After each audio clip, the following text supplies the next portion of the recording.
Good evening. Good evening. I want to thank you for being so humble and nice, considerate to come out here and listen to what I have to say. But what I have to say is mine. It was never mine. It's ours.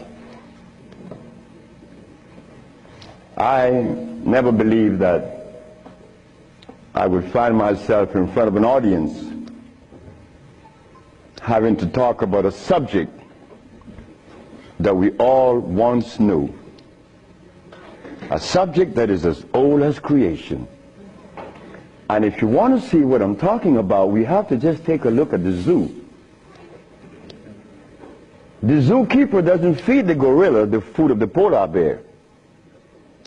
Am I right? So how come we eat the food of everybody?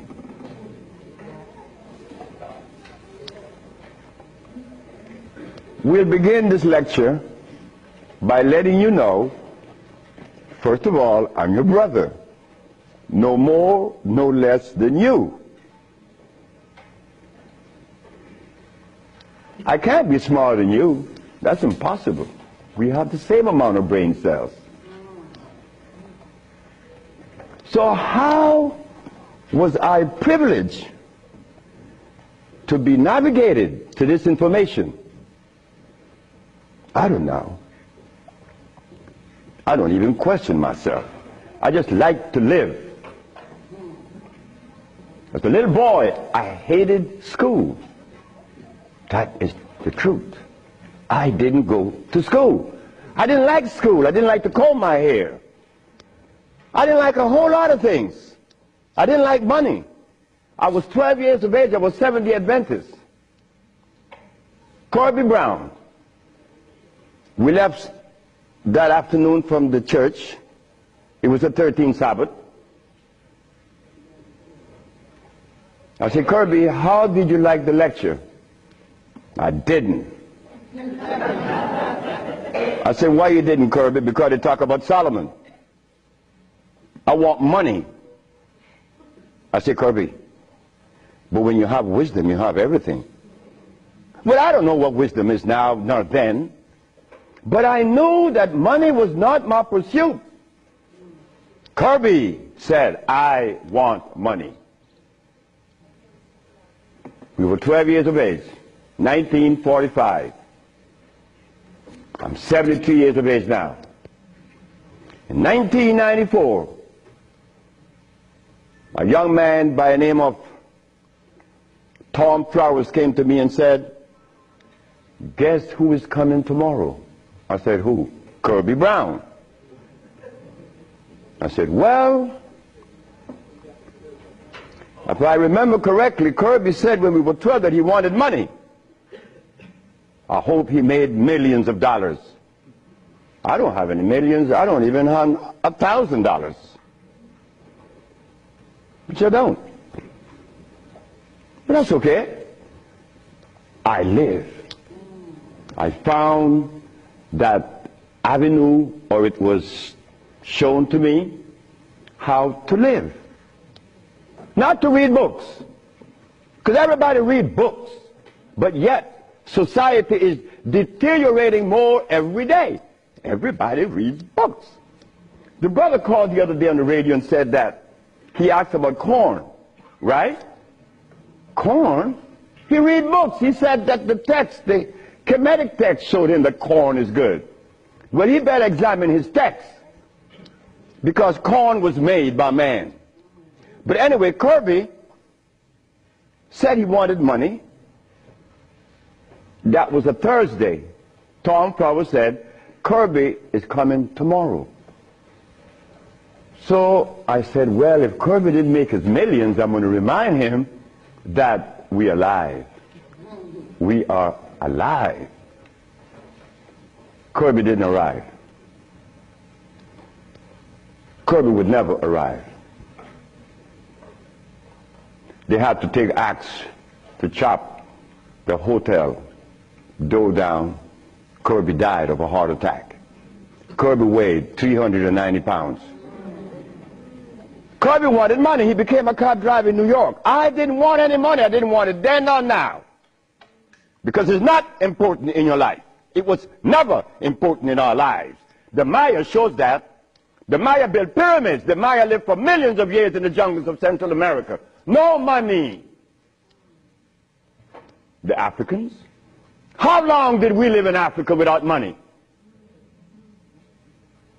Since creation. Now they tell us we need money to fight AIDS. Brothers and sisters, we are at a deficit, a tremendous deficit, a deficit that if we do not pay attention, I'm glad I did. I'm glad I did, because I remained that obedient boy that just lost his mama 4 days ago.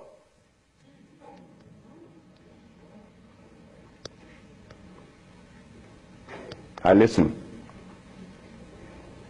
I listen. But to listen, you can't have a philosophy in your head. If you have a philosophy in your head, you cannot listen to anyone. I was there. I was a Seventh-day Adventist. I listened to no one but those things that came from the church. Well, if I were to listen to the church today, the Seventh-day Adventists, I'd be eating tofu. I'd be sick. You see? I'll be eating tofu. If I had gone to school, I would have become a medical scientist. I wouldn't have been able to cure AIDS, because they do not. They don't cure AIDS. If I had listened to all of the philosophies of Europe, I would have never been able to find the answer to the cure of diseases. But today, I'm going to share with you the African wisdom, the African brain, the African genesis, the African resonance, something that was never taught to us in the schools. Well, why should we expect the school to teach us something that would enhance our growth and save our lives? Why should the school teach you that? When in history has there ever been examples to show that one race of people is indebted to another? That has never been. Then you tell me that the white man is a bigot. The white man was never a bigot. He was never a discriminator. The white man is a person that obeys the first law of nature. Self-preservation is the first law of nature. So the white man, whenever he proceeds to preserve his race, and we sit back and say he's a bigot, it's only because we have lost it and we don't even know how to get ourselves out of this mess. I'm one of them. I'm you standing here. But one day, it was to be that your brother would be shown something that would change the profile of things. I left my country, where I was born then. In 1953 to New Orleans, I became a merchant seaman. I was 20 years of age. As a merchant seaman, I became an engineer 5 years later. I'm a steam engineer. Don't ask me how I did that, because that's going to baffle you, because I've never been to school, and I don't read books. I don't read books now, nobody's book. I'm not even going to read my own.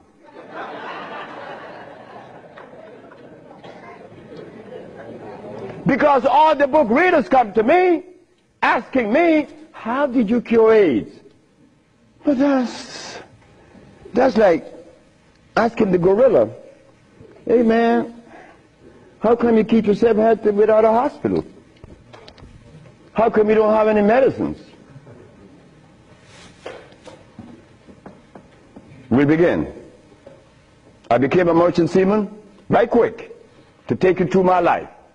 Left Honduras without going to school, became a merchant seaman, became an engineer, worked for the County of Los Angeles as an engineer. While as an engineer, the County of Los Angeles something is to happen. Something is to change my life completely. First, it was a Mexican. The Mexican said to me, "You're dying." I said, "I know."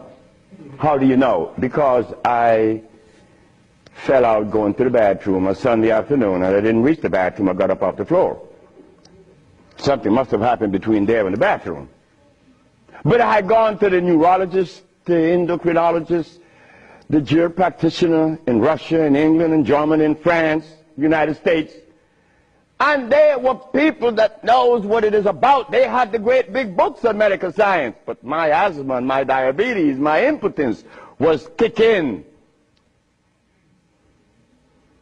What happened to the books? They read books. All the physicians that treated this boy read books of all kinds. Nothing happened. I goes to Mexico, and the Mexican have a goat in his house. Every 5 words it was bad, bad. And I'm looking around. The Mexican said, "The goat bothering you?" I said, "No." "You're dying because you are disobedient." Then he brought the Holy Bible. "Honor thy mother and thy father, that thy days may be long upon the land." That's in the Bible, isn't it? But how could we honor our mother and our fathers when we don't even know what they were about? You don't tell that to an elephant, to honor his mother, because when he's born, he follows his mother and watch what his mother eats. Do you and I know what our mothers ate in Africa? We don't know, yet we dialogue. We dialogue on this level of intelligence because I know Plato, I know Aristotle, I know all about Diogenes, but you don't know what your mama ate. So everything that you talk about means absolutely nothing. So you see where they have us at a deficit? That's why we need each other. Now when I became an engineer, the Mexican said, "Stop eating. Don't eat anything." For how long? 3 months. I said, "Are you crazy?" He said, "No, you nuts." You ask me if I'm crazy. You've been eating garbage for 30 years. You've been eating garbage. And I'm going to remove the garbage for 90 days, and you ask me if I'm crazy. What was I eating? Hog maws, chitlin, neck bones, crackling bread, Lorne in New Orleans.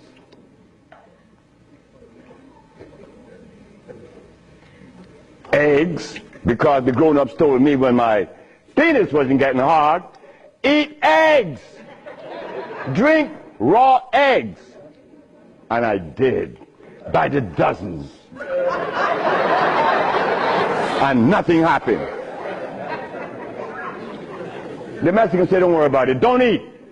90 days later, I was no longer impotent, no longer diabetic, no longer asthmatic, no longer with glasses on my eyes, and this stomach hair was 42.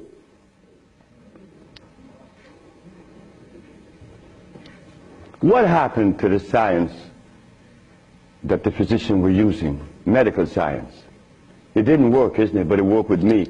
The herbs work with me. This Bible says,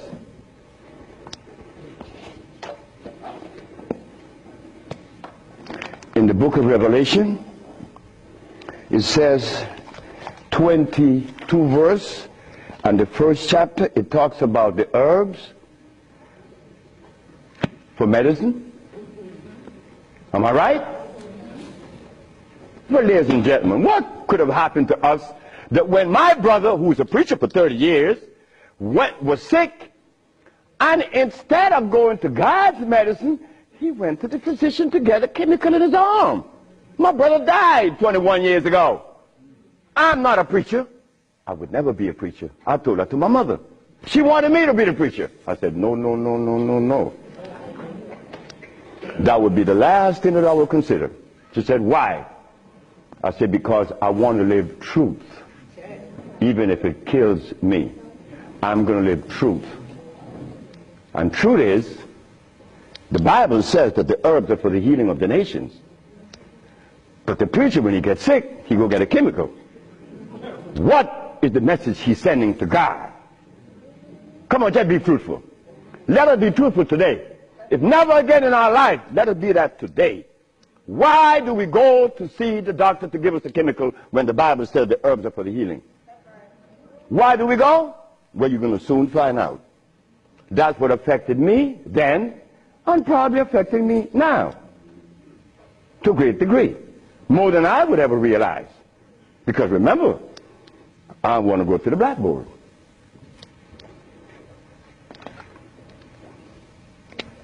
Roughly speaking, Africa. Way overhead, we put America.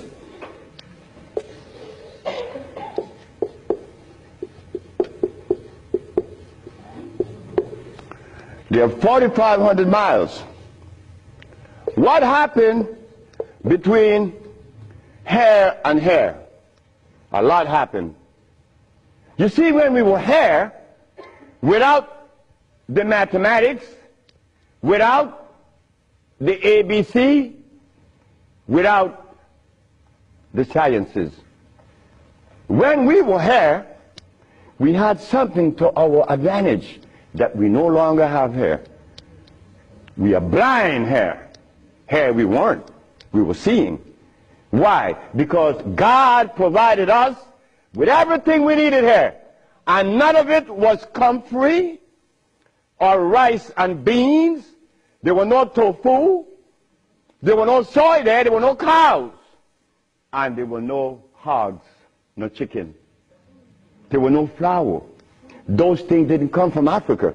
You see rice and beans and flour and cheese and meat and the starch that you eat, they all came from right here, from a laboratory.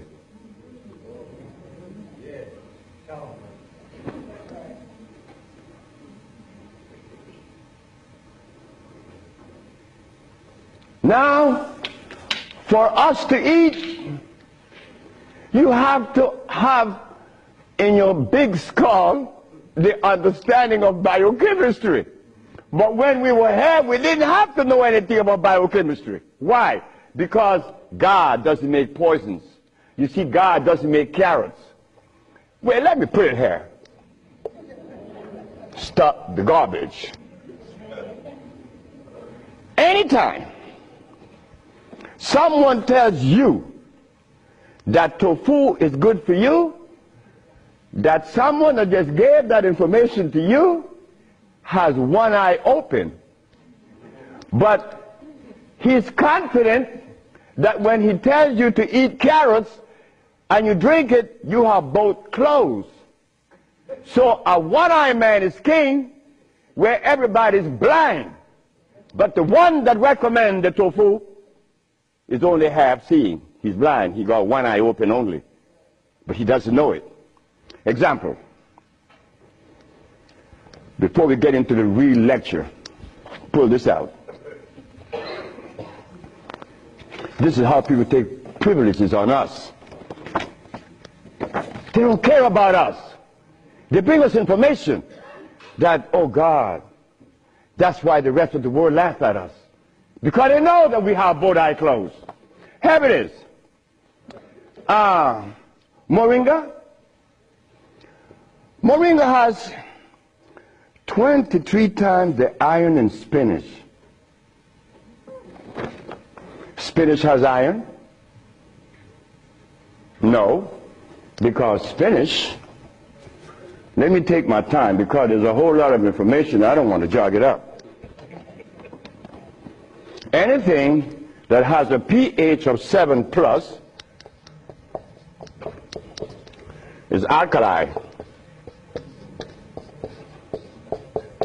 Anything that has less 5, 4, 3, 2, 1 is acid.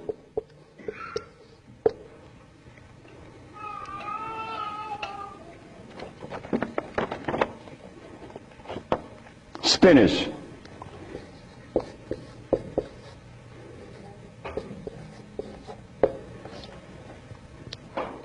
Acid. Why compare moringa with spinach? When spinach has a starch base, it has no iron.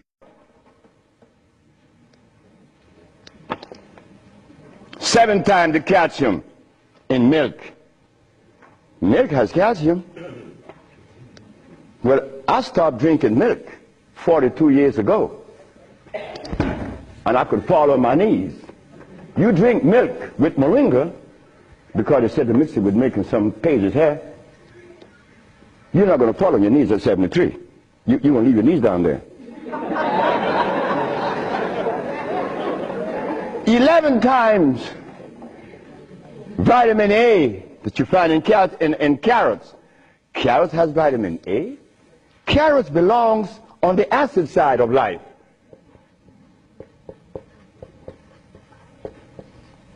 So right there, and they say to mix with carrot juice. Why would they do that? Then up here, they talk about the Ayurvedic system of medicine. Recommends moringa. The Ayurvedic is Indian. The Ayurvedic system of medicine recommends cow milk. The Ayurvedic system of medicine has never cured any disease, nor moringa, nor any other system in the world. You know what this is like? When Steven Seagal tells me to come to his house because he had a headache for 5 years. Well, I knew why the headache was in his head. It was removed in less than 10 minutes. He had the bottle and said, "This bottle is powerful."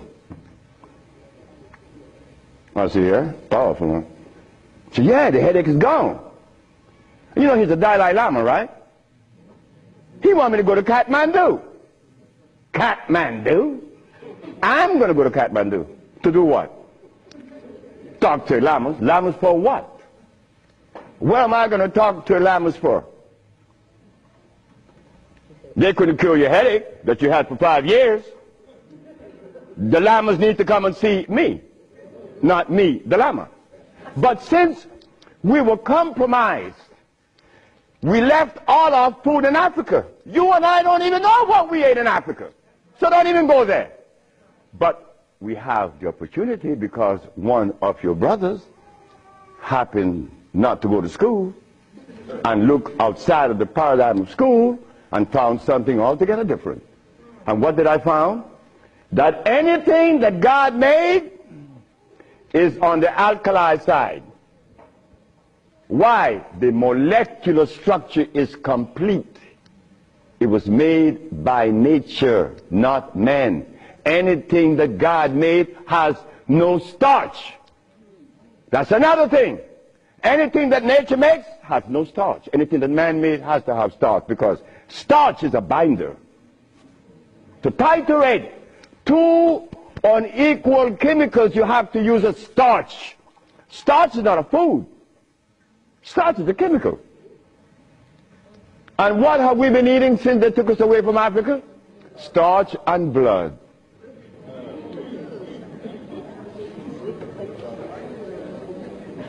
Starch and blood.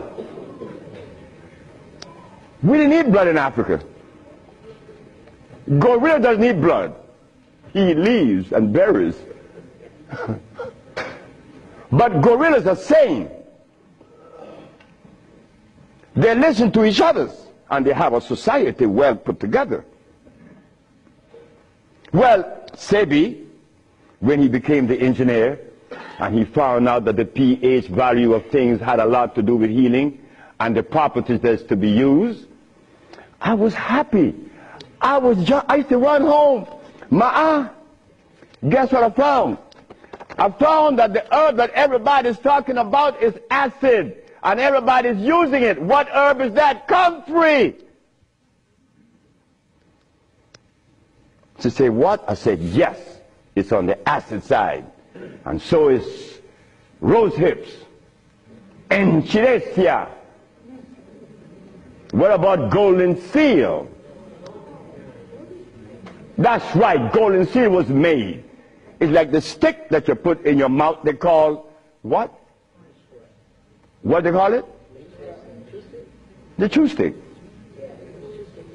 What they call it? Liquid stick. Everybody have liquid stick in the mouth, right? But liquid stick was made.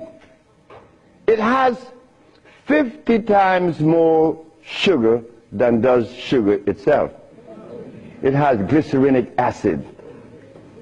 You see, we didn't have to study biochemistry in Africa because everything we had there was on the alkali side, so we could eat anything. But when they brought us here,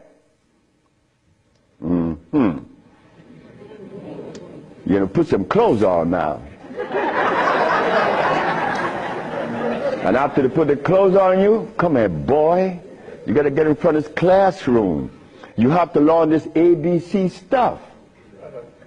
But hold it now. Gorilla doesn't take their cubs to be trained by polar bears. Gorillas train her own cubs. The gorilla way. But no. You and I, our parents couldn't do better. They had to take us to the school because they wanted to save us, protect us, because that's mother. Mother doesn't want child to suffer. So mother was shown that if child didn't go to school, and they'd be illiterate, and the society is made up where you must go to school if you want to buy a Mercedes. But in our society, school, what you mean by school? We don't have such animal. We build things. And those who've been to school can't even build the pyramids today. Not in Honduras, not to mention the pyramids in Mexico. They're 4 times the size of the pyramids in Egypt. Oh, yes. I know Ben Joker didn't talk about that. But that's okay. Because he need help like I need help. We all need help. So the school that we thought was going to be so equitable, so useful, has become a deterrent. Because those that have been to school doesn't cure anything. How did I learn and I didn't go to school? Easy. We baby-aged kids. We don't die. Right? We do it. I'm not wiser than you. I may be more mischievous than you. I know that because I do some mischievousness that you would not believe. But anyway, as an engineer, I went to work one night and I began to test herbs. And I begin to see that all the herbs that you guys are using are acid, every single last one of them, except for burdock, yellow dock. They're natural herbs. And the other one, which is the red clover, that's a natural herb. They're alkali. They're very good. So I begin by compounding herbs from all over the world. And lo and behold, a blind man was killed named Mr. Fredericks. Then the Japanese, Fred Takashita's wife was killed of endometriosis. She had a baby. She was never supposed to have a baby. It's a white lady from Utah. My boss brought his daughter and his brother with ulcers. They were killed. The boss came to me one afternoon and said, "So you're going to leave me?" I said, "Yep." He said, "You're going to leave me? On your resume, you said that you didn't go to school. And the only reason why I hired you is that I was curious to find out how could a man have an engineer license, never been to school. I wanted you to fail. But instead, you did something that is extraordinary. Are all black people like you?" I say, "Brett Howell," his name is Brett Howell. "Are all black people like me?" I say, "I'm the dumbest." "Yes, they're all like me and more powerful than me." "Well, how come they're not doing what you're doing? You killed the blind man. You killed my daughter ulcers. Could they do that?" I said, "They could do it better than me. But why aren't they doing it? Because they're afraid of you." I'm not afraid of God. I'm not afraid of the devil. I'm not afraid of anything, especially you. Because I don't live in fear. I say, "Brett Howell, the black man of America is afraid of you white people because you guys made him afraid of you. And you should not feel good about that. It's not about me hating white people, loving black or hating black. It's about understanding. Nobody's going to help us but us. Nobody in this world, whether white, black, Chinese, or Arab, could help us. it's impossible for them to help us. Why? Because they don't know us. They don't have our genetic predisposition. Look, as a Christian, I used to eat pork. Of course I eat pork, and I love it. But as a Muslim, I eat lamb, which is 10 times worse than pork.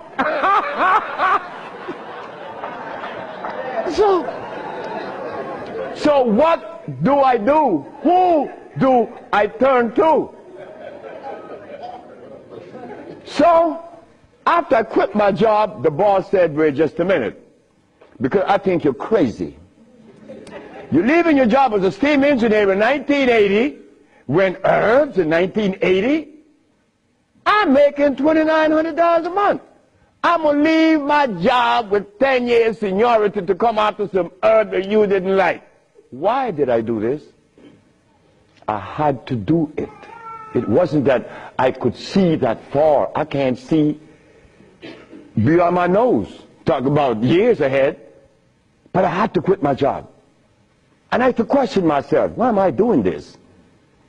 But I did. And 1980, the boss is looking at TV, 1987, on the 10th day of February, and he see CNN, Alfredo Bowman, a.k.a. Dr. Sebi, is arrested for practicing medicine without a license, selling product approved by the FDA, and claiming to cure AIDS and other diseases, which is a fraudulent claim. The boss saw that. The boss' wife is in the bathroom because he told me the story himself. He called her out, come and see the man that's arrested. If he says he cure AIDS, I know he cure AIDS, because Bret Howard knew that I would never compromise myself to a lie. When I talk, I know what I said is not true, but I also know that in America, you could also be dead right.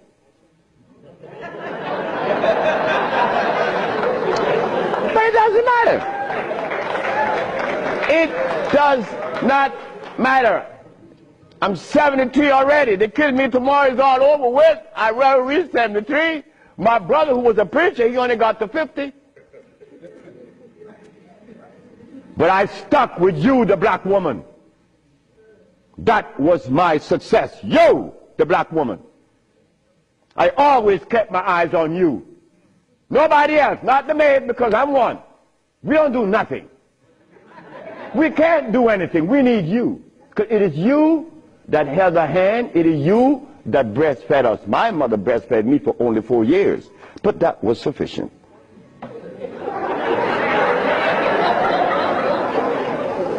In 1962, two statements was made in a barbershop.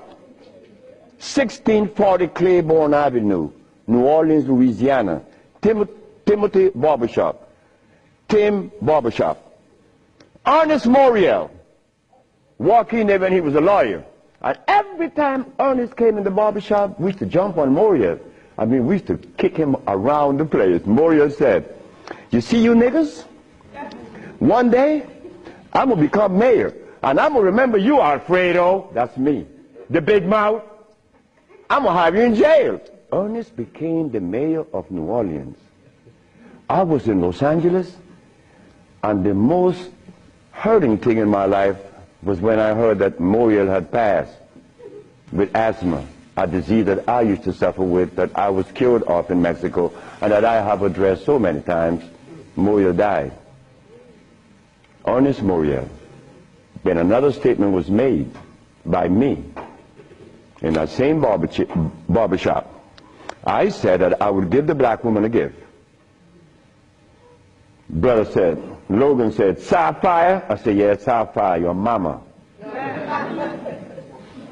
I said, she was the first, you came out of her. She held your hand. She teach you everything about the basic things of life, and then she cut you loose. Now she worth nothing. She's Sapphire. I'm going to give her a gift.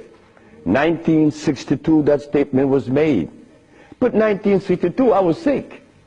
I had asthma, I had diabetes, I was impotent, I had everything under the sun.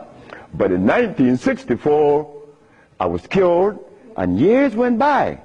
Then I found out this is the gift to the black woman. The healing that I found is in your hands now, black woman. Yes, it's in your hands. So in 1987, I was arrested.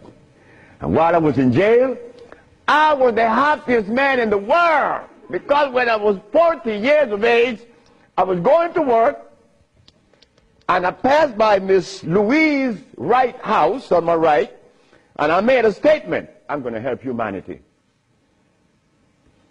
And here it is. 1987 is the showdown. I was arrested. All of the people in New York that were healers, I don't need to call their name. They say, yeah, they got the big mouth. They were angry at me because I put an ad in the Village Voice and the Amsterdam News and the New York Post. AIDS has been cured by the USHA Research Institute. And we specialize in cures for leukemia, sickle cell, impotence, blindness, cancer, and others. Well, after all, I did it. Shouldn't I advertise it? You should be glad your brother's doing that. Because now you have a chance to share in the bounty, right? That's the way I felt. So I'm in jail and I'm wondering, how is the American Medical Association going to escape from this one? You see, in the past, herbalists, when they talk, shh, gotta be quiet. Gotta talk under the table, because the physician may get you. The FDA gonna get you. But we seem to forget the one basic thing. When they remove us from Africa, did they bring our food with us? Did they? Well, how could the FDA have such kind of power over us now? Come on now, just wake up to it. So I stood in jail thinking, how am I going to do this one? This is going to be a heavy number, but it's nice because I wanted this moment. I wasn't going to back down. What you mean, back down? I'm representing some black woman. I never had a father.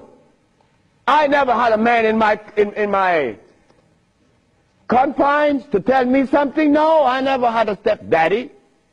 I had a woman. And then another woman, my grandmother. My great-great-grandmother lived to 124. Her name was Elizabeth. And she lived 70 years without a man. My great-grandmother lived 112. She lived 68 years without a man. My grandmother died at 100. And she lived 50 years without a man. My mother died 5 days ago. And she racked up 40. My mother died while I was coming to see you. I didn't turn back. You know why? The relationship with me and my mother was one of love. And she would have never wanted me to be there. My brother told my mother when I was about 10 years ago, he told her, yeah, you didn't like me. You didn't give me any love. You didn't give Fred any love either. That's me. So my mother said, what you say? You gave all your love to the pastor, not to Fred and me. My mother said, like, Fred, are you in on that? I said, ma'am, this boy was talking garbage. See, he told me he's serious.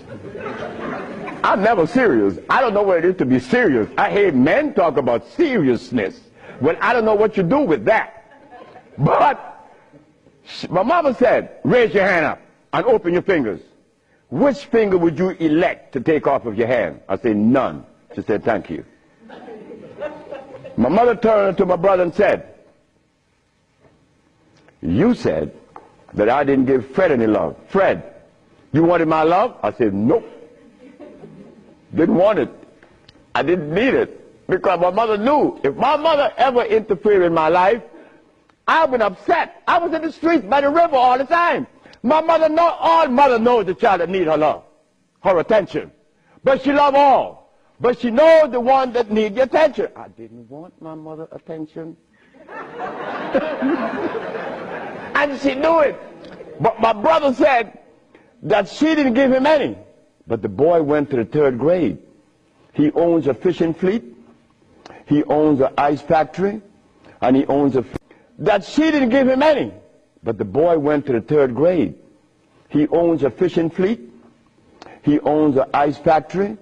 And he owns a fleet of planes. And he said that his mother didn't give him love.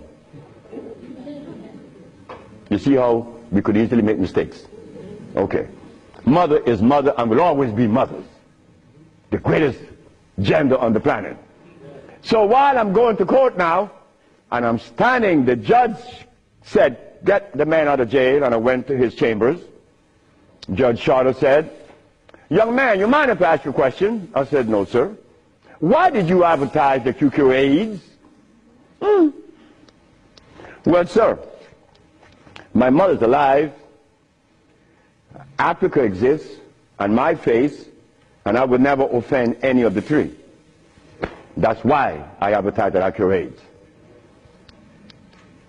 He turned to the woman at the desk and said to her, ask her, did you investigate this man before you arrest him? She said, no. Her name was Phyllis Spade from the Attorney General office in New York. She said, no. You didn't investigate this man before you arrest him? This man, the response he gave me, he cured AIDS. But AIDS is the easiest thing to cure. People think that AIDS is difficult. To me, everything is easy, and to you it should be too. And I'm going to show you why it's so easy. So the judge said, well, you're out in bail. And that was February the 12th, I got out of the 13th. But the case doesn't begin until 88. September. I have a year and 8 months. Why the judge gave me so much time, I would never understand. So I waited. Trial date. This is where the showdown with black and white. Not better or worse. We are not better than any white man or Chinese, no. We just happen to be different. That difference has never been treated by any religion or philosophy. There is a difference that needs to be understood. So while I went into court, the judge said, well, Dr. Sebi, will you please begin? Where do I begin? Begin where you say you cure AIDS and the physician said there's no cure. The physicians are 100% right. There is no cure for AIDS or any other disease. The judge said, just a minute. There's a contradiction here. The newspaper says that you cure AIDS. Then you agreeing with the physicians. That's a contradiction. No, it's not. When you're limited, it is. But when you leave out the box, it isn't. She said, help me. She said, of course. The physician take the position that there is no cure for AIDS or any other disease, and the physician are 100% right, according to their philosophy and their perspective. Their medicine didn't show them a cure. So how could they say that there is a cure? But the perspective that prepared me, there is cure for AIDS and every other disease. Oh my God, when I said that, the physician jumped up. Your Honor, Dr. Victor Herbert said, Your Honor, what other perspective could there be? After all, you know, this patent on us, the FDA has a patent on us. You cannot talk. The FDA talk, you shut up. Oh yeah? Well, I'm going to find out. So, the judge said, what perspective is yours? Dr. Victor Herbert, Dr. Bonanno, and Dr. Christopher said, how could there be another? I said, there is another, Your Honor. And what is the other? The African bioelectric cell food. I've never heard of such a thing. That's what the physician said. He had never heard of the African bioelectric cell food. I said, of course. But we have to remind the good physician that he have not heard of a whole lot of other things. But that doesn't deny the existence of the African biomineral electric cell food. What is it? Okay. The allopathic claim that there are multiple diseases. The African biomineral balance negate that position. There's only one disease, never been two. The allopathic claim that to treat the multiple disease you must use a chemical, which is violating God. Right? The African biobalance said no. It's a nutritional approach, electric food. Your Honor, I told you that this man was insane and unscientific. He said there's only one disease, but there's only one. Remember, I'm the boy that didn't go to school. I'm going to break things down to the least common denominator. When I was a steam engineer, I found out that in a machine, thermodynamics I'm talking about, or an automobile, the only thing that could cause this machine to go bad is what? Short circuit, obstruction, overheating. The same thing with the human body. So what did I do? I put compounds together that would cleanse the human body of what? Of mucus. In so doing, AIDS, sickle cell, lupus, herpes, blindness. But it sounds too simple, right? Well, that's not my fault. They have complex things, and then they deal with the complexity. And boy, that's a job. But with us, on our journey from Africa to America, it was easy because the slave master had a ship and brought us over. But getting back to Africa, we get confounded. We can't go back now. We don't know how to go back. We better not even go back. Because when I tried to go back, this is what I did. My first trip with a passport was to Kenya. So I went to Kenya and they said, where your passport? I said, I have no passport. I said, I was taken away 500 years ago. I'm back.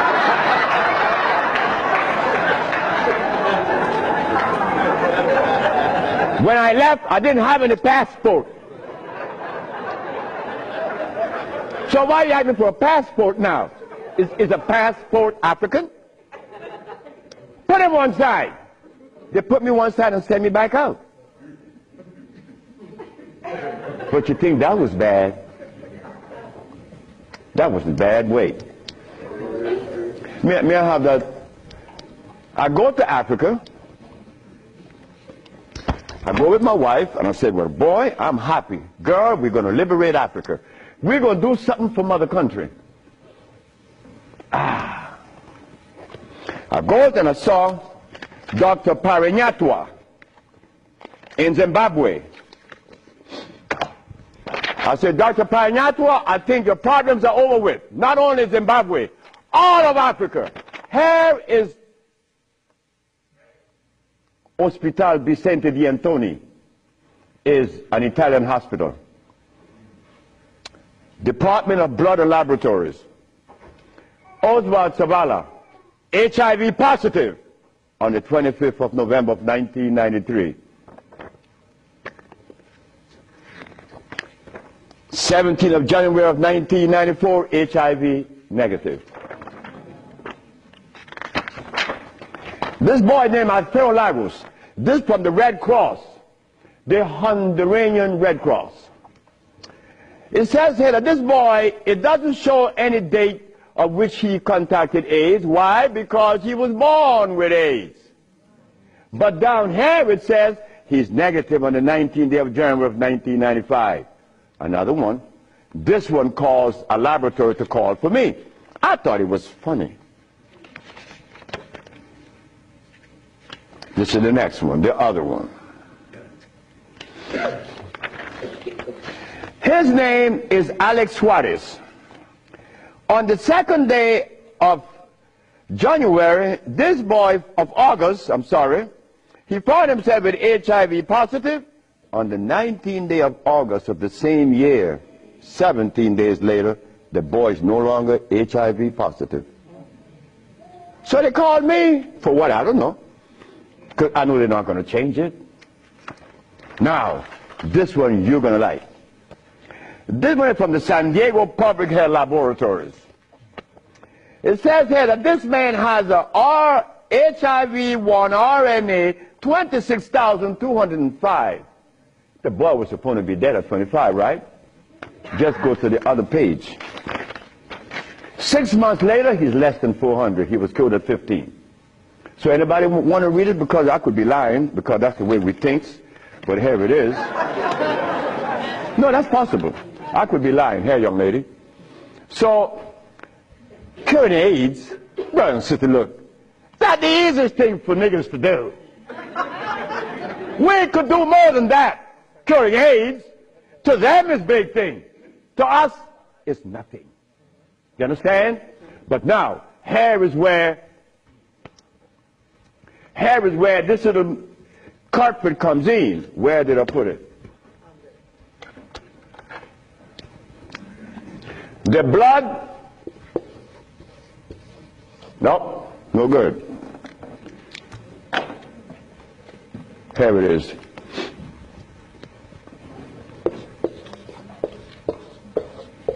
Blood and starch.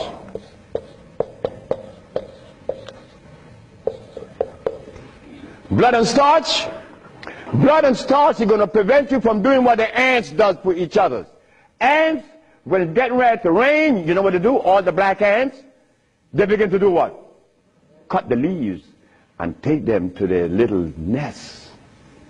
Ants doesn't eat leaves. They eat the mycelia that grows on the leaves with the temperature. They are farmers, but they provide when it rains. Red ants does the same. But we black people, we can't do that. Because when your brother showed the world that he cured AIDS, why didn't the African countries jump on it? All the African people eat is blood and starch. Nothing else. But that is the Africa that you and I dream about. The Africa that we want to save. The Africa that we all love. I found out that there isn't a president in Africa that is interested in the cure for AIDS. Not one. No, I'm sorry. Only one. I'm not going to name the country because I may jeopardize the country. Because the one thing I learned, that when you begin to talk favorable about a country or individual, they're going to soon get him. That is a fact. So I cannot talk about the country that said to Dr. Sebi, Dr. Sebi, whenever you want to return to Africa and begin this new empire, you have 5,000 acres of land and 6 hot springs. I don't need anything else. Hot springs? 5 hot springs with 5,000 acres of land? We could grow food. We could make the best dress. I said, sir, I am not going to come to your country unless I'm able to grow marijuana. He said, marijuana? He said, wait just a minute. He said, I can't do that. I said, well, the compounds I've been giving your nephew that was autistic, that now is talking, was marijuana. And as for you is concerned, when I came here, you weren't walking. You were dying. Now you're running up the steps in the presidency. Yes, marijuana. That's a God's product. That's not cigarettes. You see what happened? My brother used to smoke cigarettes, but my brother didn't know that the tobacco that he was smoking was artificial. God didn't make that. But marijuana, God did make that. So it must have been a good reason why I was told in school that everything God made is good. Well, I know that. I live that. And I always will smoke it for as long as I live. Why? Because I have that right. I have that right. It's not everybody that uses it, from autism to arthritis, is cured, because everything that God made is good. So as I go to Africa, all happy, I came back with my tail between my legs, because ain't happening. It ain't gonna happen. They're not interested in that. But the one thing I noticed today and yesterday, and you may have heard it, President Clinton and Sanjay Gupta, they found the end of AIDS. How could they find the end of AIDS when they have not found the end of diabetes, the end for sickle cell, the end for any disease? But they're going to tell us that they're going to bypass these lesser diseases and jump on the major one, and they got the cure for it.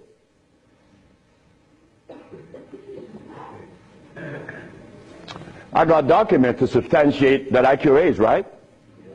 So what's up? What's up? Well, I'm going to show you what's up. When I was in Zimbabwe, the Department of Health said, why do you come to us saying that you could help us? And your leaders in America didn't help you. My leaders in America? What do you mean by that? They mentioned Minister Firecard. I said, just a minute. I don't follow any man. I follow women. And I don't follow sick people.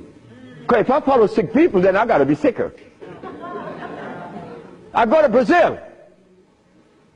They say, why don't you, if your leaders didn't help you, why should we? I said, my leaders, again, they brought these leaders in front of me. And they mentioned something like Al Sharpton and Jesse Jackson. I said, oh, God. I said, why you all ask me about these people? I never knew of Jesse Jackson or Al Sharpton or Oprah Winfrey promoting something that is equitable and good for the black community. That's never been. What they could do is march. That I know. But why do you ask me about it? I'm asking you, why can't you incorporate this in your repertoire? You said me, I have no leaders. My leader is my mama. The biggest testicles on anybody I've ever seen, they was on my mama. So don't ask me about leaders. I don't follow leaders. I never was part of that thinking. I don't need anyone to lead me someplace. So now I'm asking you, what do we do now?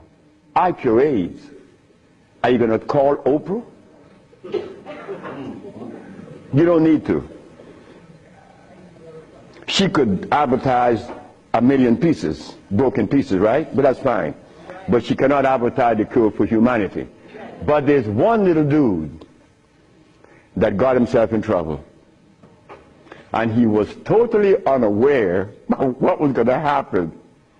This little dude, I'm home with my wife, enjoying myself, a Sunday afternoon, looking at TV, somebody threw a rock on my window. It's Randy Jackson. What did you want? My brother want to see you. Your brother? Michael? Okay. I went. Well, he's sick as hell. Well, I treated him, and he got cured. He saw it, and he was encouraged to take me to the Rayburn building on Capitol Hill. Oh, my God. This is going to really confound you. Michael Jackson took me to the Rayburn building on Capitol Hill on the 31st day of March? April. No, of March. March. It was March. 31st day of March of 2004. I said, why are you taking me there? Because you cure AIDS. I said, but what makes you think that they are interested in that? What makes you think that the world is interested? I don't care if it's any country in the world, they are not interested. Especially Africa. They were never interested. AIDS isn't killing Africa. Hepatitis C is killing Africa. All of West Africa is red line for hepatitis C. What you talking about? But they're Muslims. So they have to eat the Muslim food, which is goats and lamb.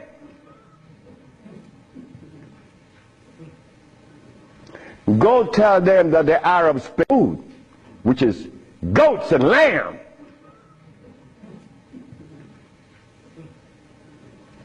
Go tell them that the Arabs played a trick on their brain. You cannot do that.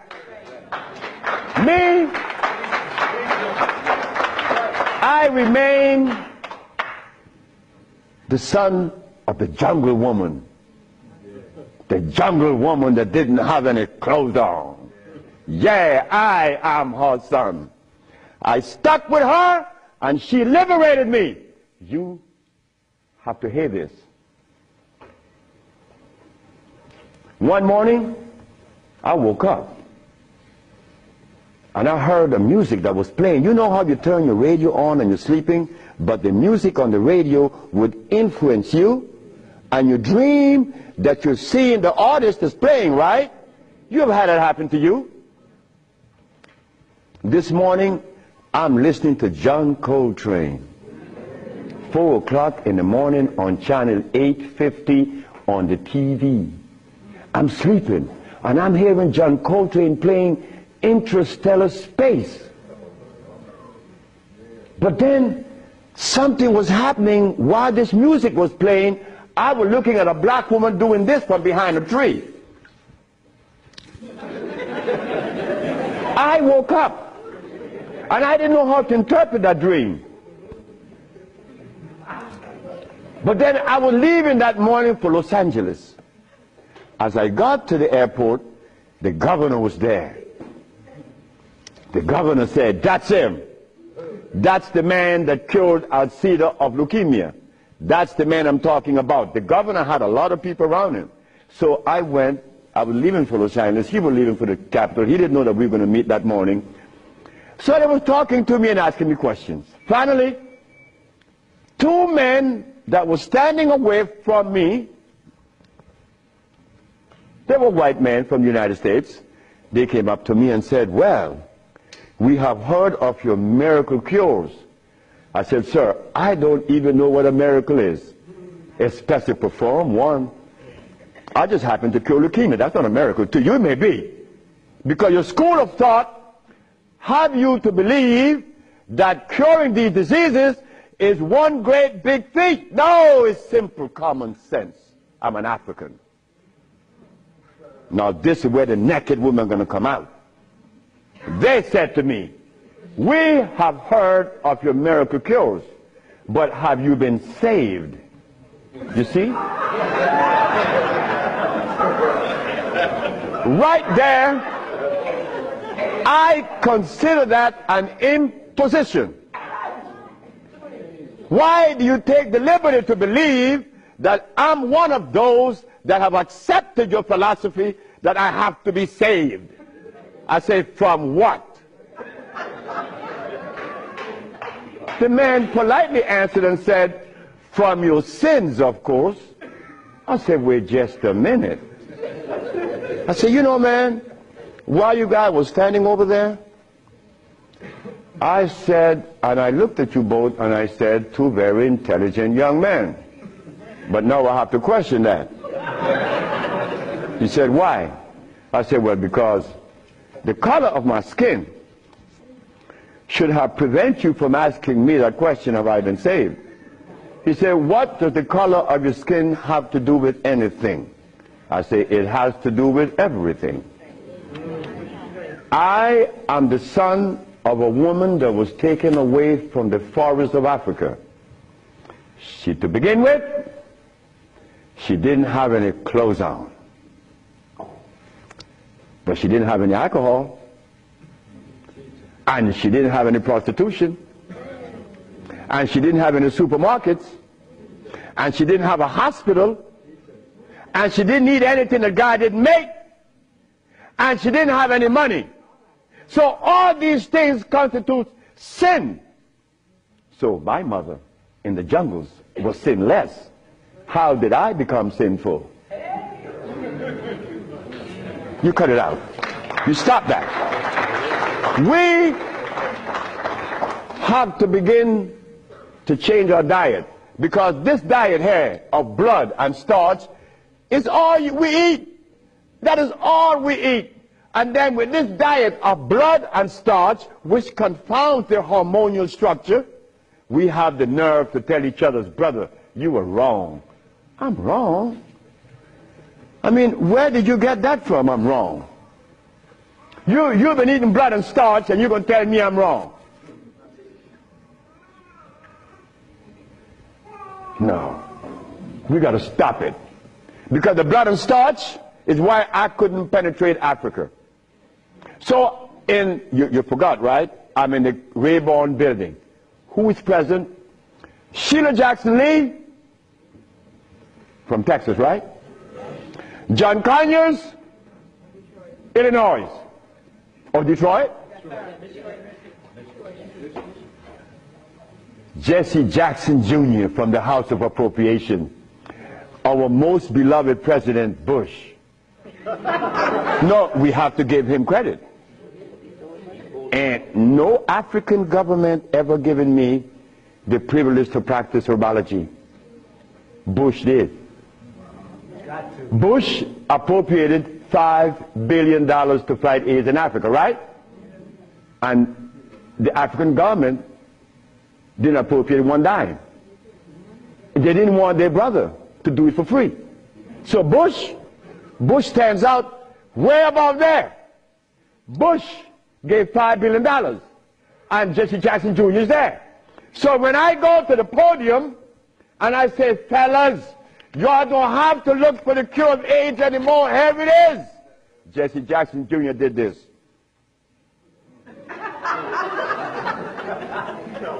I said, I'm going to talk about this. I have to write about this in my book. Because you, not me, but you and I believe in the leaders. We hope that they could do something, right? Well, they had a chance. So 17 African ambassadors, only one came to me from Mali. The only man came to me and said, Dr. Sebi, I have to respect your position, and I appreciate your position. You have proven that you cure AIDS, and I would like for you to go to Mali. But that's not the country I was talking about previously. He just presented himself that day. But Jesse Jackson Jr. didn't tell you that I cure AIDS, right? He didn't tell his daddy either, isn't it? And Miss Sheila Jackson Lee didn't talk about it, right? And so did John Conyers. So who gives a damn? You see? But that's good. That's good. We don't need leaders, isn't it? So we're going to do it. Because we're doing it now. Because those black women I'm talking about, there's one sitting there.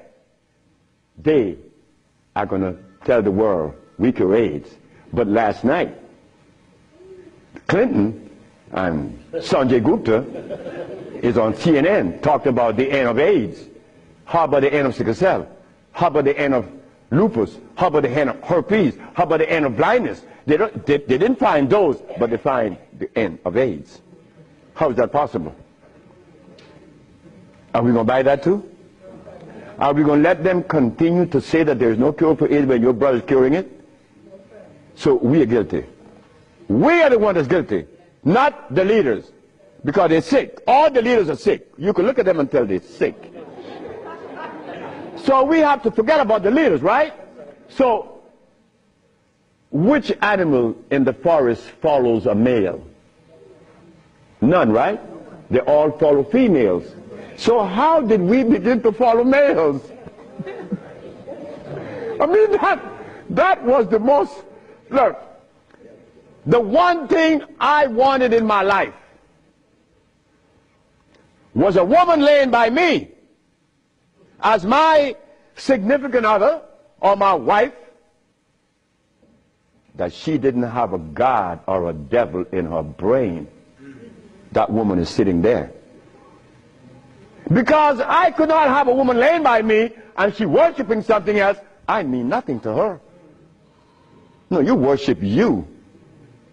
That's who you worship. That's who we worship in the forest. And we were doing quite well because none of us, her children, could talk about how long did our parents live in the forest of Africa.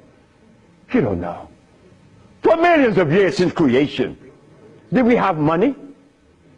We live a perpetual vacation. Now I gotta wear this stupid suit on. When I didn't have to wear any clothes. But now just to live, I have to have a $15,000 suit on, a $5,000 shoes. I have to have all kind of stuff on me. And then I qualify. I qualify. Do you have a master's degree? Man, I didn't go to school. Oh, put him aside.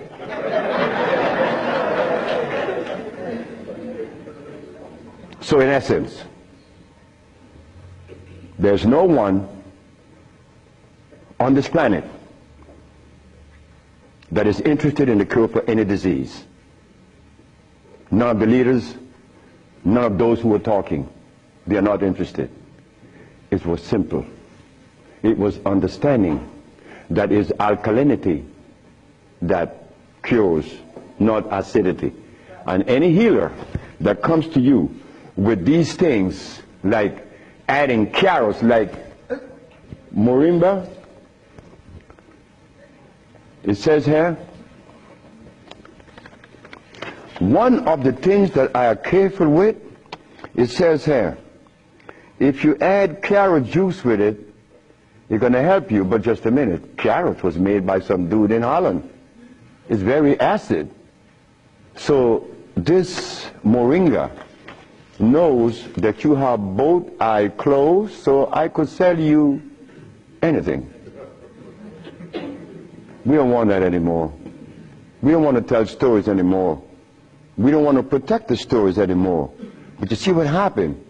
When you have been healing or call yourself a healer for 20 or 30 years using comfrey and rose hips and recommending tofu, and someone comes on the set and says that you may not be quite right, man, you get off there. You begin to get crazy. You begin to go crazy in that person because you have invested 30 years and people know you, and now you can't turn back and say, I was wrong. Well, I was wrong. And it was one little lady, 94 years of age, named Mrs. Holloman. I was along with the rest of the healers. I was reading these books by Jethro Kloss, Alma Hutchins, Indian Herbology of North America, Myers, Christopher, also this other named Shooks. And they all have calcium in it, so I had to believe that, right? And I went to Mrs. Holloman and said, Mrs. Holloman, you got to drink carrot juice. She said, sit down, boy. I think you're crazy. I think you're out of your mind. I'm 94 years of age. I don't wear glasses. I don't need you to come and tell me to drink carrot juice because I know that carrot is a poison. I was in Rattan, the island of Rattan, and a woman was listening to me talk, and she asked me, what is the best breakfast in the morning? I said, I don't know. She said, a glass of hot water. I know she was right. The sister was right. So in essence, all of the hoopla about AIDS, we're just noise. We've been curing AIDS since 1984. Why didn't you know about it? The media didn't let you hear it, right? Jesse Jackson Jr. didn't talk about it, right? Well, I think in the book I have to mention his name. Because this is what's happening. They're lying to us. And we have to stop it. We have the cure for every disease in the world. We, the black race, is responsible. Not the white, not the Chinese, not the Arab. The Arab need help. They need help now. All Arabs need help. Because there's no way in the world where you find the highest incidence of eye problem like Arabia. Because they eat lamb. But could you go and tell an Arab to stop eating his lamb? It's like going to tell someone that uses cocaine, stop. Then you're crazy. Like going to Africa and tell a Maasai, hey Maasai, you only live 47 years, man, and you're going to die because you're eating raw blood and starch. He's going to chop your head off. And he should. Then we go to Guinea, and my wife came to me running. She said, the young man in there with his wife, he's 19. And she's complaining he's impotent. At 19, she said, yes. My wife came with it. What happened? We asked the boy, what does he eat? He eats cassava. Cassava?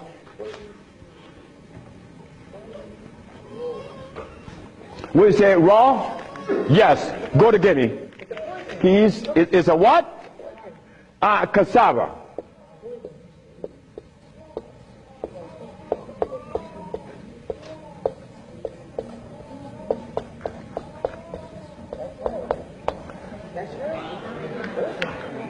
I want you to go to any African country and tell them, no, just ask them, please, why do you eat cassava? Oh, this is African. This is from history. Hey, African, I know you've been bamboozled too, because cassava is not a product of nature, nor of Africa. Cassava is a starch that needs the aid of a man to grow it. Cassava cannot grow by itself, and it has cyanide.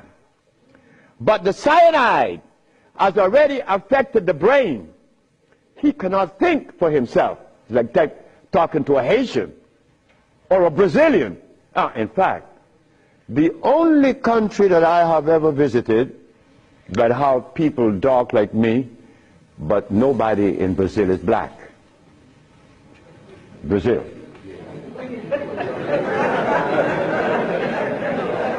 If you go and research the census of Brazil, you will never find a black person in Brazil. Everybody is white. That is how much they have offended us, that we hate the very image that God made. Something is wrong. Something got to be wrong. Me,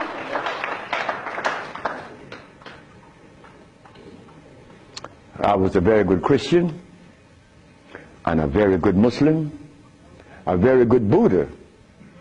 And I wanted to join the, well, I don't want to mention it. But anyway, I was a good everything. But what I found, that they were feeding me the wrong food.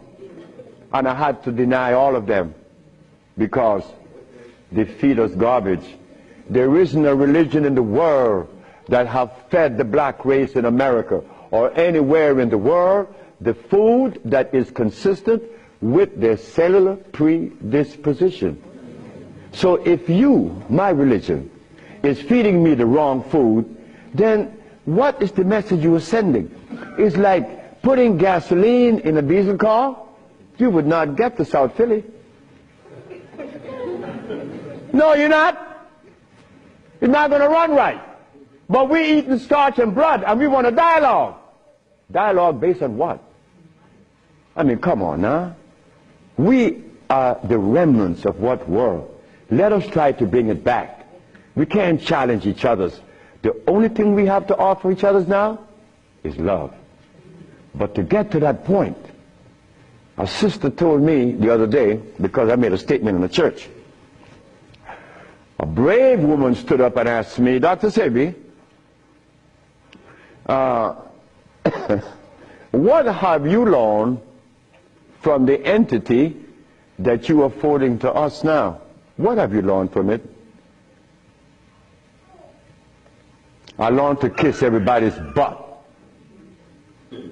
And I meant that. It came out that way in the church. Well, I had to give it that way, because that is the way it came to my brain. I kiss everybody's butt. It's easy. You see, it makes it easy. When you start kicking it, somebody's going to do something to you. And when you start kissing it, they reward you. So this sister came to me, and she was very smart. She said, do you literally? I said, drop your panties.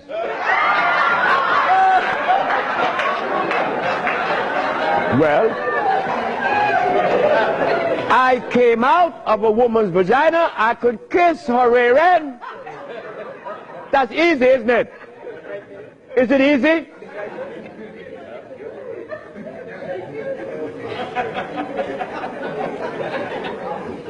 See, I have no what you all call shame. I don't know what that is. I'm not serious, I'm not ashamed, I'm not a man, I'm a male. See, I have no what you all call shame. I don't know what that is. I'm not serious, I'm not ashamed, I'm not a man, I'm a male. Beyond that, I don't know. You guys are men, I'm a male, I stay there. It's easy. So brothers and sisters, look, the deal is this. We have the cure for AIDS. Now you're going to get a chance to ask questions. So ladies and gentlemen, I want you to ask whatever question comes to your brain. Feel free to ask. I mean, please, don't you hesitate. Don't you feel that you have to restrict yourself. I know Brother Adis is here. He may ask a few. I'm glad to see the brother, you know. Brother Adis is a brother I've been knowing for years. Stand up, brother. When I saw the brother the other day, I was very encouraged because the brother looks good. Yes, sir. I appreciate the brother. The brother looks good. The brother, I remember him on Sultan and Kwasi in New York. I would hope that Kwasi would come. And a bunch of other brothers. It was a bunch of us brothers. We were in love. New York was, look, we were in love. There was a love that we used to share that was so nice, so warm. But none of us, or all of us, understood that we couldn't follow anybody. Because if you start following one, you have to dislike the other group. But I'm a black man, I have to love everybody. I have to love Muslims, I have to love Buddhists, I have to love Christians. So if I have to love everybody, then I'm going to make it easy. I ain't joining nobody. Because I have to love everybody anyway. So it makes it easy. So now we go to the question. The sister and then you, another, yes. Good afternoon. Is it necessary to circumcise the male child? Again, sit down. The sister asked, is it necessary to circumcise the boy, the male child? Well, who started that? European. Who, my last little girl was born, I said, I told the mother, if this child is born and I'm not here, you will not cut the navel string. Okay? You understand? Listen to me now, Fanny. You will not cut this baby navel string. Okay. And I'm going to tell you how to do it. When the baby's born, you put the baby on your chest and let the baby suck your breast. The placenta is going to come right out.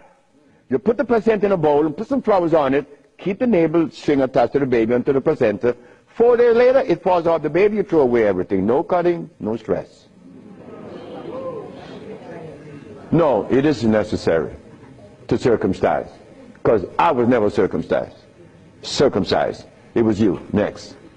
I've been treated by you before and was very successful with it. But I'm a backslider and I want to know, what is this cure for AIDS so I can get back on track? She said that I treated her before and that she was cured, but something happened. I don't know. She wanted to get back on track. And the next question about how do I cure AIDS? Well, I have a daughter now that's 21, and she's the key to beautiful things. She's the daughter of this woman. Her mother hated me, and with all rights. The woman was right. Oh God, she was right. I have 2 wives in the same house, and this woman is in love with me. Oh God, this nigga is crazy. He's a Solomon. Nigga, look, you are a jive, MF. Her mother cursed me out. She cursed me out, and I'm standing looking at Miss Margaret, and I could see the hurt in her eyes. Because this woman is in love with this man that already have 2 wives in the same house. Boy, what do I do? And I find myself in this triangle here and don't know how I got in it. But years went by. No, she got a baby, she got pregnant, they kick her out of the house. But that's okay. She had the baby, little girl, Zave. Zave grew up. Zave was 19. She cured her mother, her grandmother, of diabetes. The little girl that this woman didn't want to come into the world grew up to cure her of diabetes. Last month I got a notice from the mother that Zave just killed a woman in New York of AIDS. How do we cure AIDS? It's simple. We put the compounds together to address the mucous membrane, to cleanse the mucous membrane, to cleanse the bowels. Simultaneously, we went to the forest and found the herbs such as over here on the alkali side,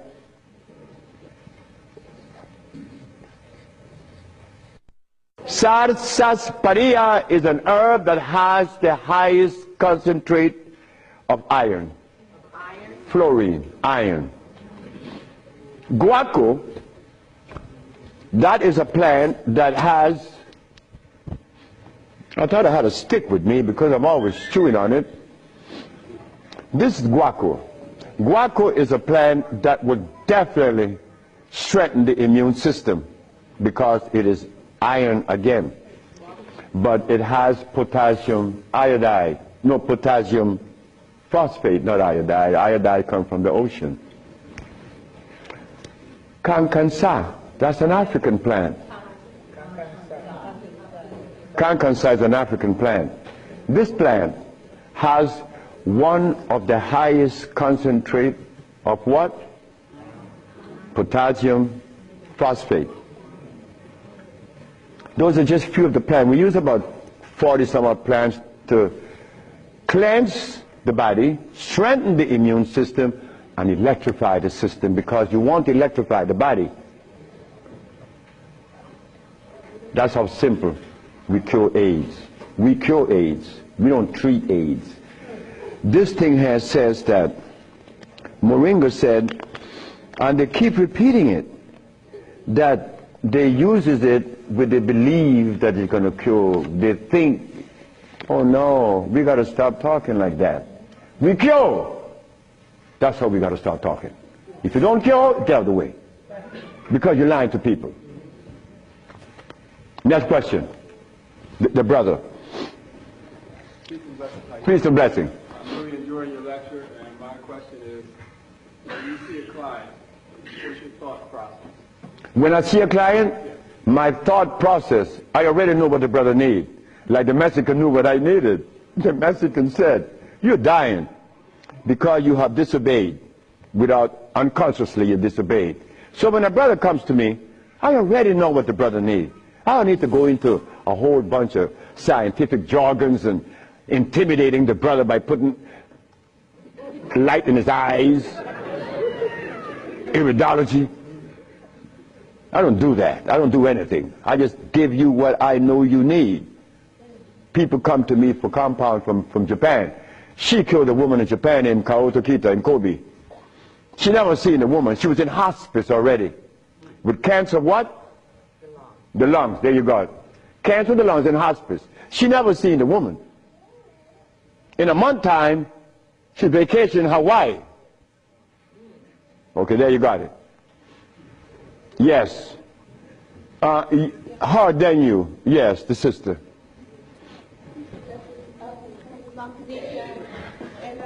I have a sister who she was diagnosed with Alzheimer's, and she's been in my care for 2 years.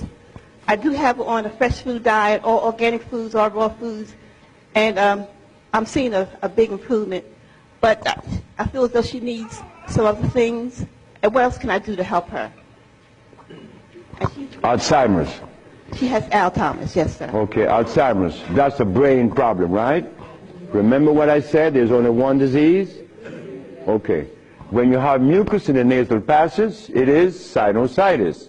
When you have mucus in the bronchial tubes, it's bronchitis. When you have mucus in the lungs, it's pneumonia. But now you have mucus where? For you to have Alzheimer's, where is the mucus? So we have to remove the mucus from out of the system, especially the brain, but then we have to feed the brain. That's where biochemistry comes into play.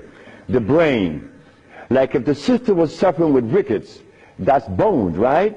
So we have to address calcium. If she had leukemia, it would be blood, that's iron. But now she has Alzheimer's. She has mucus in the brain, which prevents the brain from receiving what? Oxygen. Now, what is the brain composed of? Copper and carbon. That is what produces electricity. Copper and carbon. It's simple. Copper and carbon produces electricity. You go to an electrical plant, and all you're going to see is a big wheel turning, and it's copper. But against the wheel are these carbon brushes, and the friction of the carbon and the copper produces the resonance they call electricity.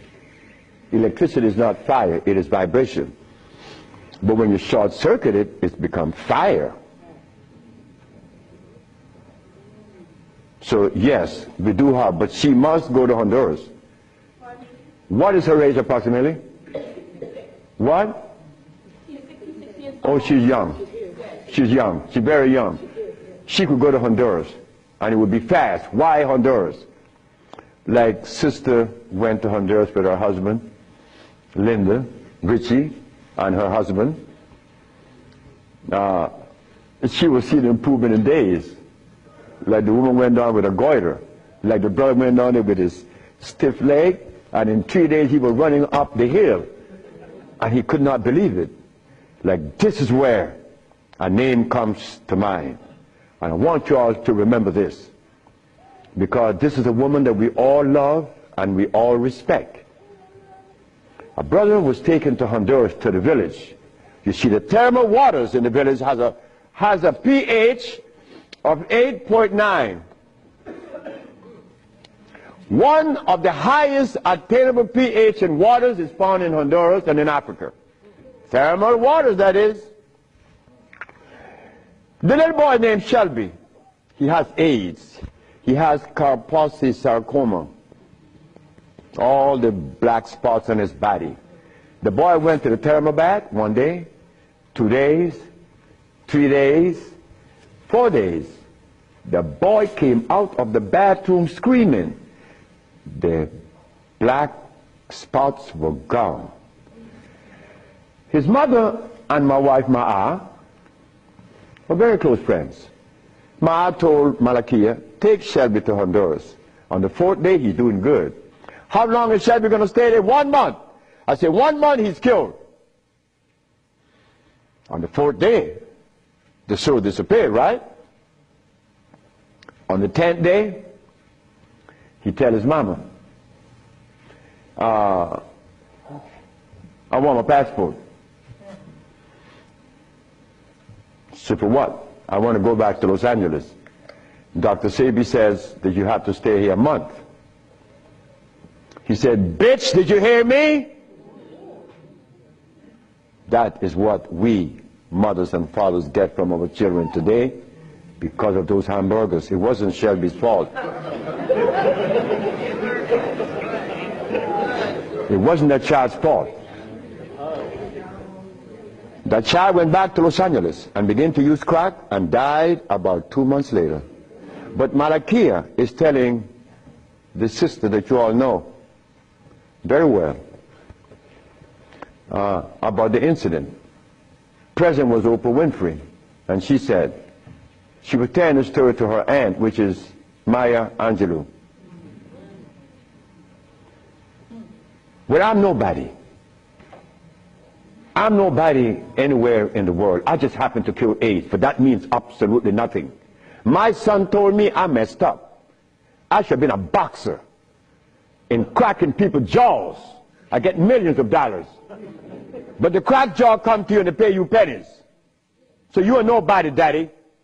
In this world of today, curing AIDS or any disease means absolutely nothing.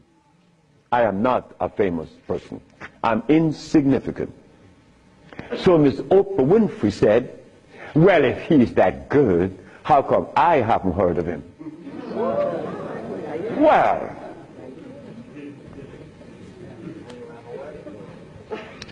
I'm not famous. Oprah Oprah? It's white. Oh.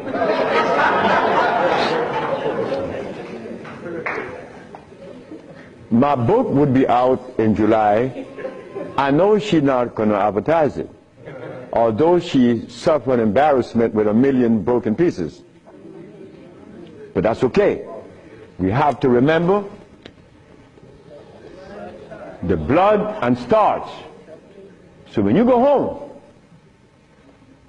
you remember the blood and starch, because that prevents you from liking you, from loving yourself. Because I was there. I was there. Did I want to blow my brains out once? Yes, I did. Well, why was that? I was stressed. I was eating blood and starch.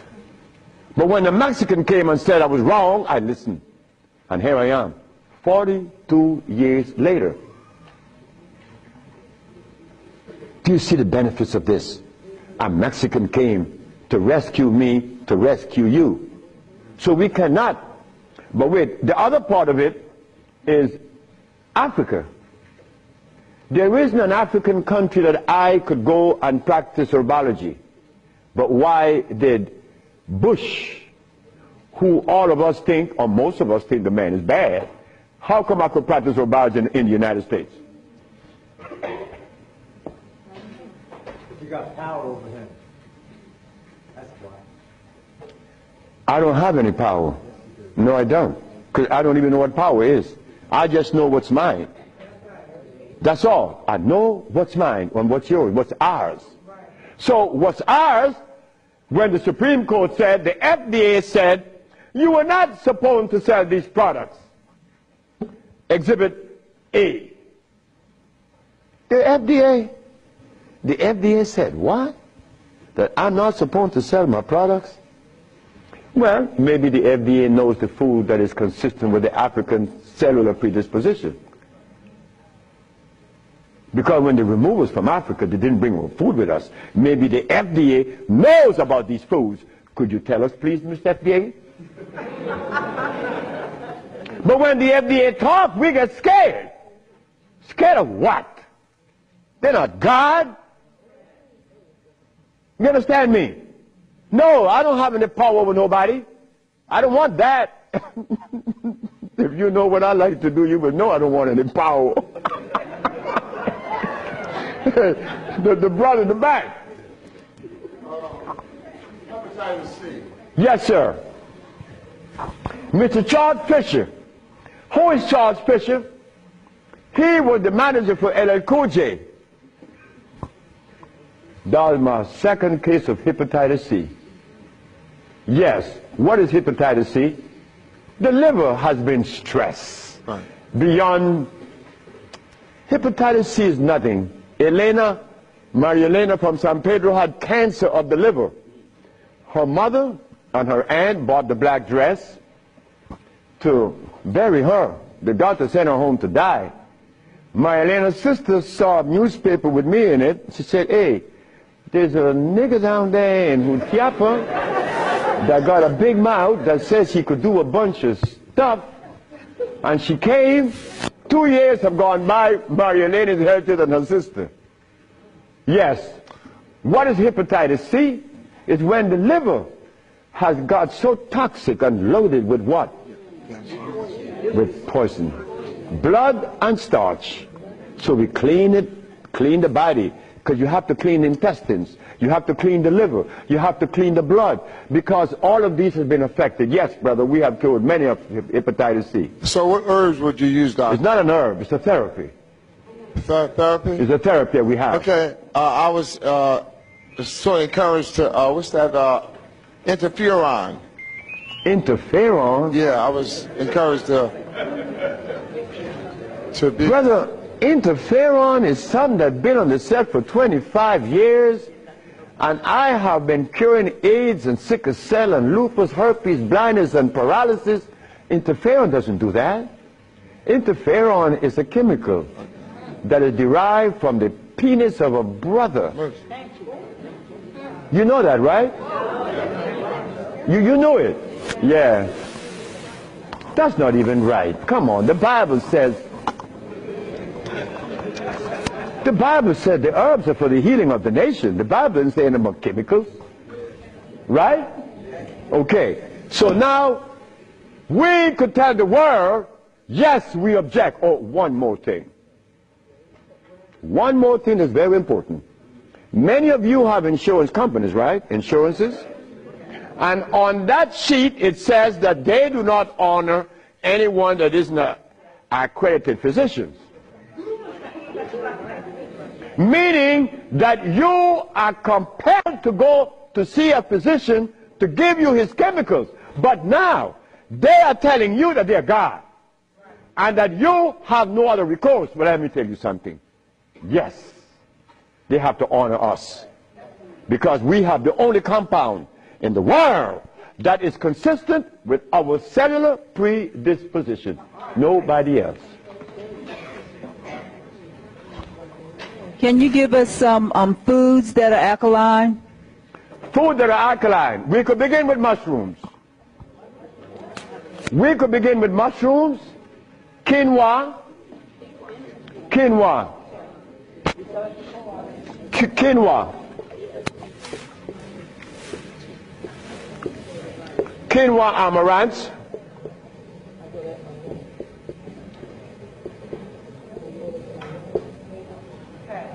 mushrooms,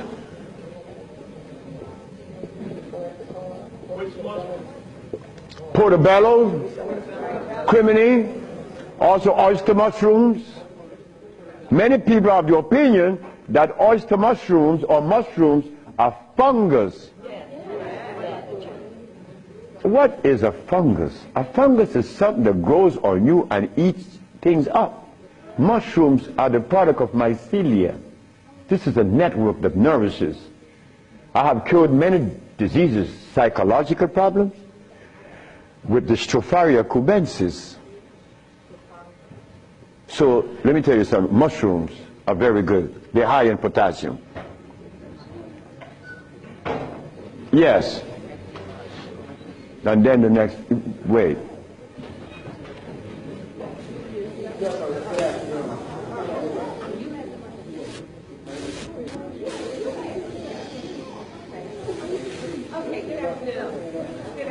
Good afternoon, ma'am. I know the blood and the starches, two of the things you said that we should get rid of. I'm working really hard. I've gotten rid of the blood. I'm having a hard time with the starch. I just needed an idea of some things too. To substitute. Yeah, substitute. But, and one more question, water.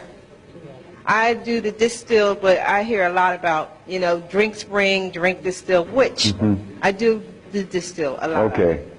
About the starches, you could eat quinoa or amaranth. And also spelt. You could buy the spelt pasta. Spelt. You could buy spelt. I eat a lot of spelt. And you know something? I learned something lately, like I'm learning something every day. Because I don't know everything. I don't want to know everything. And it's impossible for me to know everything. But I learned this. That when you combine spelt flour, quinoa, and amaranth together, just the pure powder, the flour, and you want to bake something, if you just add the almond milk and the sea salt and the other ingredients, such as you could add a little bit of what? Agave is good. That's very good. But now, if you want this flour to rise up and be fluffy, who said sea moss? You did. You cook the sea moss to a jelly. And you take about 2 tablespoons and you put the cooked sea moss in the batter along with the almond milk and the rest of the ingredient, and that stuff becomes fluffy. I said, this is a natural yeast. And someone hit me to that, which was Gary, right? Gary Ricketts worked with me for many years, and he still works with me. And he put that together. He made a waffle. Oh my God! I used to go to Gary's house Sunday morning just to eat his waffle. But his waffle was sweet because he used to put the maple syrup in it in the batter, and then he make the waffle. You didn't have to put any maple syrup on it after that. It was delicious. And in the morning, okay, just let me go quick through all. Peace, Dr. Sebi. I wanted to know if you accepted practicums, internships. What's that? Internships, like practicums, to come in there. Well, I came from Honduras, You come from Honduras? No, I want to practice. I want to know if I could have an internship. Oh, if you want to... I know you say black woman is key. So Oh, as a student? Yes. Well, that is what we're working on now, because the woman took over the whole thing, my daughters and the woman that associated with them. And they were like many more sisters to join in, because I'm out of here. I want to go sit down by the river and smoke my dope. Well, can I get your information? What's that? Can I get your information? So wait, the sisters, give her your number, because she's the one that's in charge of that, and I'm quite sure that she's going to consider you. Okay. Wait, the brother is deciding. Hi. Thank you for coming. Yes. My name is Justine, and what I want to know is, how do you get rid of fear? How to get rid of fear? Yes. Fear. Ha ha! There ain't a nigger in the world as scared as me. And you want me to tell you how to get rid of fear. Well, you know something about fear? Fear.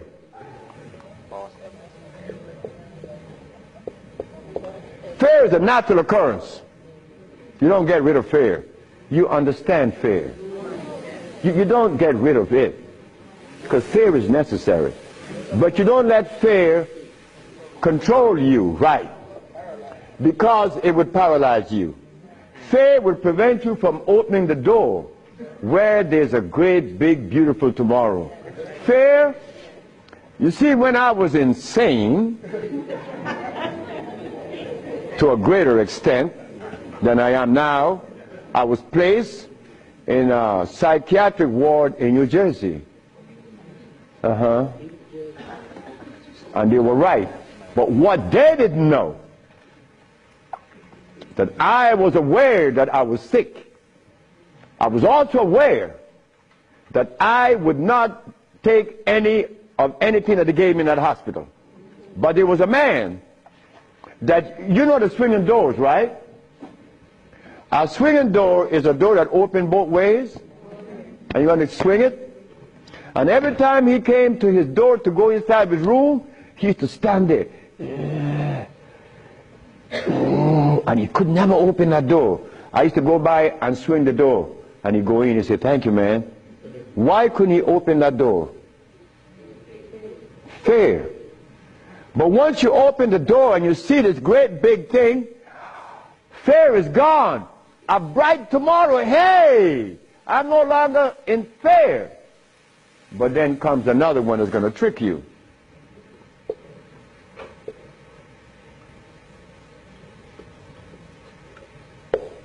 What that surety? Is E? All right. Surety. Surety make you do this. Yeah, I'm bad now, but there could be a quicksand there, and you're gone. So you learn that when you conquer fear, then you walk, but you test carefully. And if you conquer surety, then you go into the other one. And this I'm going to really trick you. Power. Power gives you a freedom to execute, but not to violate. Because if you violate, even though you're in power, they will kill you. They did that to Nicolae Ceausescu, right? In Czechoslovakia. Because Nicolae Ceausescu wanted everyone to stop eating meat. Because he knew. But you don't change people overnight. They killed the man. Because he imposed some other laws on them that were cruel. He used to kill them too. So power has to be understood, not to be misused. Then if you survive power, then you get the last one that's going to get you.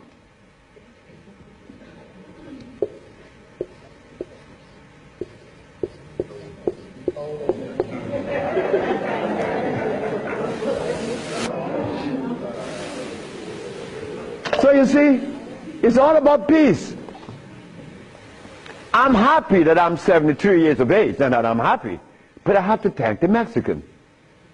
But when I go around my brother's 73, are you all right? I say, Marcel, that's the only one alive now. My age. I say, you asking me if I'm all right? No, man, I'm not all right. He's coughing. He got these back pains and stuff. And I say, you could do better than that, because you're only 72. I'm a year older than him. But he can't see beyond where he's at. And I shouldn't expect for him to make such a leap, because I didn't do it that way either. Because even after the Mexican had stopped me from eating the stuff, I went back cheating with some chicken. And one day I went by Brother Bill Stenner's, the Golden Bird. You all know the Golden Bird in LA, right? You remember that? And I bought some Golden Bird chicken. I ran home, and I look out the window, nobody's coming. and take it outside and spray the house, because they had these 4 black women. They were nosy. These black women were nosy. They always come up, what you have, you open the refrigerator, looking all around. They must have seen something in me. But these 4 black women were the one that stopped me from lying. Stop eating that chicken, the last thing. But here I am. And I'm happy to say that here I am. Because I want all my brothers to say, here I am, at 80 or 90. Because the man that healed me was 94, and he had 2 wives in Mexico. He was healthy, wore no glasses, and he was always laughing. He said, look, before you leave, remember this. Never you socialize with people that are serious. Serious people are sick. Because there's no reason to be serious. Because I cure AIDS and diabetes, I've proven that. And I'm not serious. I'm your brother. I'm going to play with you. I play with my wife all the time. I don't have no time to this other stuff. If this other stuff comes in, then something is wrong. Next question. Hi, Dr. Sebi. My question is, as a woman, how do you cure high blood pressure and rapid hair loss? High blood pressure and what? Rapid hair loss. Rapid hair loss? Hair. Or hair? Hair loss. High blood pressure. High blood pressure is easy. Just stop eating. Where we have the product to remove the pressure immediately. People go down to Honduras, and in less than 3 days, the pressure's down. The man just came from Caymans. That's right, Caymans. Grand Caymans. He came down with high blood pressure, diabetes, and impotent. A young brother, 52. 3 days later, man, my pressure is down. Dr. Sebi, my pressure is down. See, yes, I know that. What's the problem there? Why are you so amazed? 5 days later, my sugar is gone. I don't have no more sugar. And then, on the 10th day, he come with his girlfriend telling me. I like to see that. Because I was impotent. And these old folks in Honduras was telling me to drink eggs and wine and meat, cheese, butter. And the Mexicans say, you're crazy. Stop eating, and you can get all the sex you want. Stop eating, and it happened. So brothers, if you're in trouble, stop eating. And there's a product outside, they call it Viento. Brother, I don't care how much in deficit you are, you will be out in less than 24 hours. I know. I have to be abreast with that because my wife is 20 years younger than me. I can't allow this woman to get ahead of me. You understand? And she looks good and she's youthful. So I have to maintain energy. And I want all of you brothers to understand that that stuff that we eat, wait. Just draw this for you, that we would see what it is I'm talking about. Because this is important.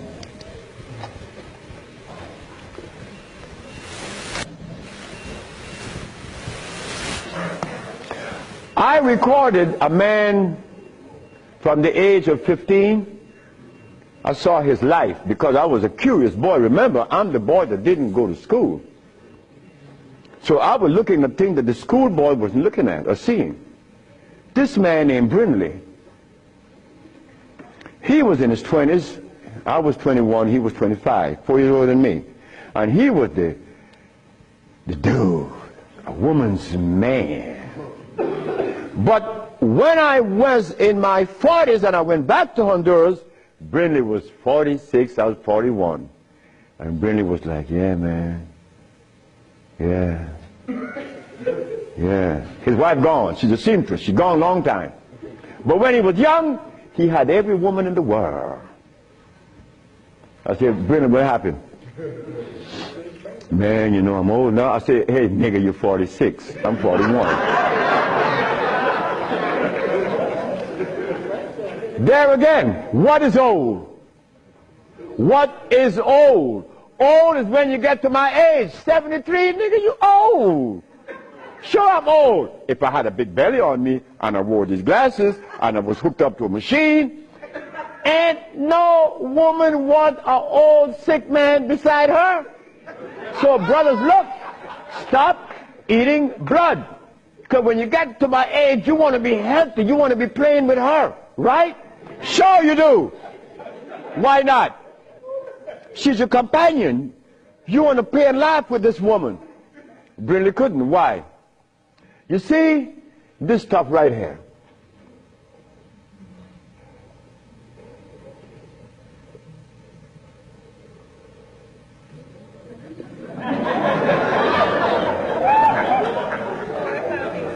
This is what a man plays his manhoodness with. His penis. Yeah, I'm a man. But in here,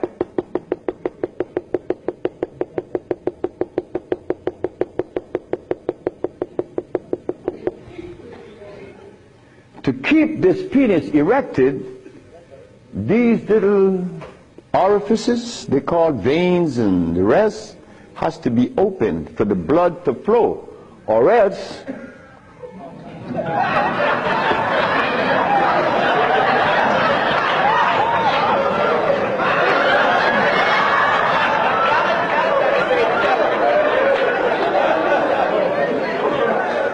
you think I can't talk about it? I was 30 years of age. That was happening to me. And the last person that saw that was a woman named Audrey Williams. She said, what's wrong with you? I said, I don't know. She said, you're sick. You better see a doctor because you're too young. You're 30 years of age. And I did. And it happened. But I had to stop eating. On the 1st, 2nd, 3rd, 4th, 5th, 6th, 7th day, I was happy.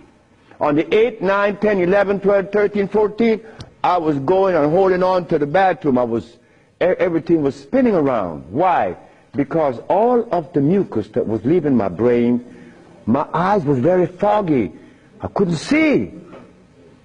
I was already wearing glasses, but now it's worse.